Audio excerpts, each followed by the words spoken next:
Welcome back to part 2 of chapter 4, lesson 3, compare and order integers. And we're going to continue where we left off, comparison with absolute value. It says explain why an account balance with less than negative 40 represents a debt greater than 40. Think about this.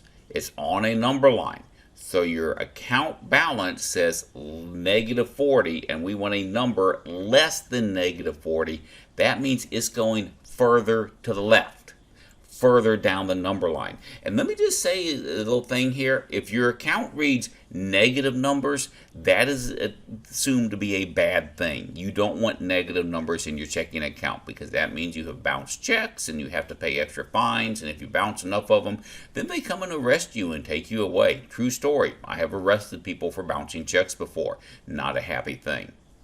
So we're going to move through the steps. An example of account balance with less than 40 is going to be, well, 50. Nope, that's positive. That's positive. 30 is a negative number, but 30 is to the right of negative 40 on a number line, so that's not going to be it. Negative 50, that's to the left of 40 on the number line, so that is going to be the one we want to use here. So when we're ordering them, which number is actually going to be greater? Negative 40 is going to be greater than negative 50, so the alligator eats the negative 40. From there, we're going to say, well, what about absolute value? The absolute value of negative 50, that's 50. The absolute value of negative 40, that's 40. 50 is greater than 40, so this time the alligator is going to change direction, and it's going to go eat that 50 over there. And finally, let's see what else we have here. An account balance less than 50 has a lesser value. Okay, so comparing it to 40, so account value balance less than negative 50 has a lesser value, but a greater absolute value. And they're comparing this, of course, to the negative 40s here.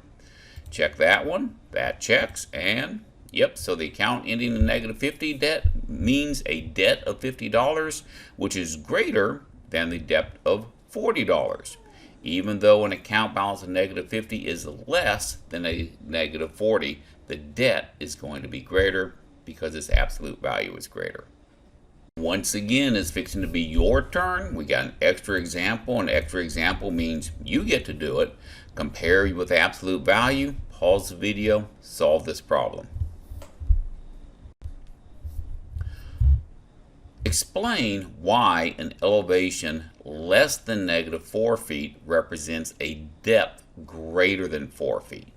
An elevation less than negative 4 feet is a depth greater than 4 feet, which means its value is less than negative 4.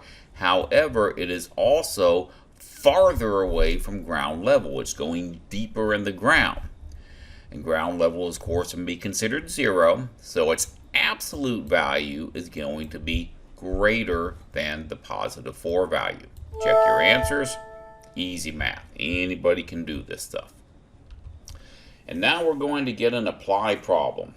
Chemistry. The table shows a freezing point in degrees of Celsius for 6 substances. Nitric acid freezes at negative 42 degrees, which they don't even have listed here. Between the freezing points of which two substances is the freezing point of nitric acid. So we want to know what two numbers does the nitric acid fall between. Well, let's see here. I'm going to say it's going to be between aniline, I don't even know what that is, and carbon dioxide. So we're going to come down here, and we're going to take, of course, you could write in there about how you use a number line and all that kind of stuff. But when you do work it, we're going to take, and the freezing point is between aniline and carbon dioxide is what I said. Check the answer. The answer checks. That was pretty dang easy. All right, now's a good opportunity for you to take and pause the video and do one here where we're comparing the golf players and figuring out what place they end up in. You might want to use a number line in this one. Remember, under par means negative, over par means positive.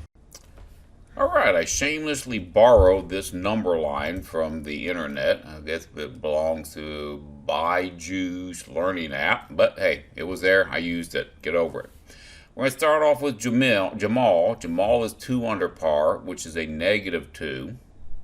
And then we have Zaire, who's 1 over par. That's a +1.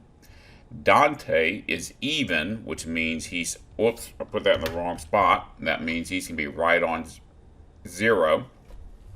Alexandra is 3 under par, so yeah, that's going to be a -3. And then after that, we have AJ. AJ's 4 over par, which means he's bad. He doesn't play very good golf at all. And then Ashley. Ashley's not very good either. She is 2 over par, which is going to put her here. And Ashley is the one that we're worried about. And they want to know, what place does she come into? Now remember, in golf, the further to the left you are, the better it is. The lower your score is. So we've got 1, 2, 3, 4, 5, and 6. That means Ashley will end up being in the 5th place, which I'm going to go back to my lesson, which I had here. And we're going to put a 6 right here and check our answer. Why did it say that was wrong? 5th. Oh, it is 5th. I totally wasn't paying attention to what I was doing. That's it for our lesson today, guys. Stop the video. Get busy doing your homework. I really don't think it's going to take you long to do your homework tonight, so knock it out and get an easy grade out of it.